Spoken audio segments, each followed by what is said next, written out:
المحافظات الساحلية عموما؟ هي حضرتك سواحلنا الشمالية زي القاهرة والوجه البحري لغاية شمال الصعيد عند الفيوم بني سويف المنيا أسيوط لحد أقصى من 10 إلى 12 درجة تقريبا دي درجة الحرارة العظمى، الصغرى من 4 درجات إلى 6 درجات.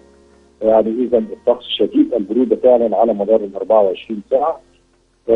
طبعا زي ما قلت في البداية اللي بيزيد من إحساسنا بشدة برودة الجو المتوقعة هو نشاط الرياح.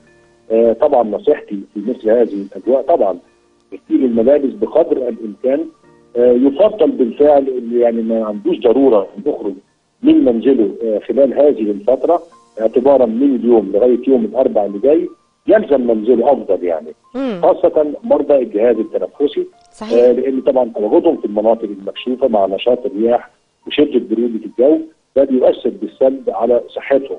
اخواننا الصيادين الابتعاد كل البعد عن كافه الانشطه البحريه، شركات السياحه اللي بتنظم رحلاتها سواء للساحل الشمالي او الى محافظات سيناء القياده بهدوء كامل على هذه الطرق، لان هذه الطرق ذو طبيعه جغرافيه خاصه.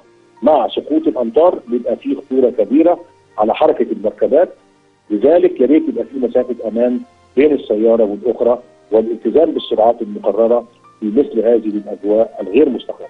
تدينا فكرة دكتور وحيد عن درجات الحرارة أو متوسطات درجات الحرارة النهاردة بإذن الله؟ يعني زي ما قلت لحضرتك سواحلنا الشمالية لوجه البحر والقاهرة حتى شمال الصعيد من 10 ل 12 درجة، ترتفع نسبيا على جنوب الصعيد وأيضا جنوب سيناء عند شرم الشيخ الغردقة نويبع العين السخنة بالإضافة إلى الأقصر وأسوان من 13 إلى 15 درجة مئوية، لكن شمال سيناء عند رفح المصرية والعريش من 10 إلى 11 درجة مئوية.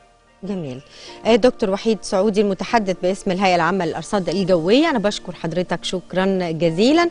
نرجو من كل اللي سمع نشرتنا الجوية إن هو يعني يخلي باله ويلبس تقيل ومفيش ضرورة حتمية للخروج إلا إذا كان طبعا العمل واللي يقدر ما عندوش حاجة.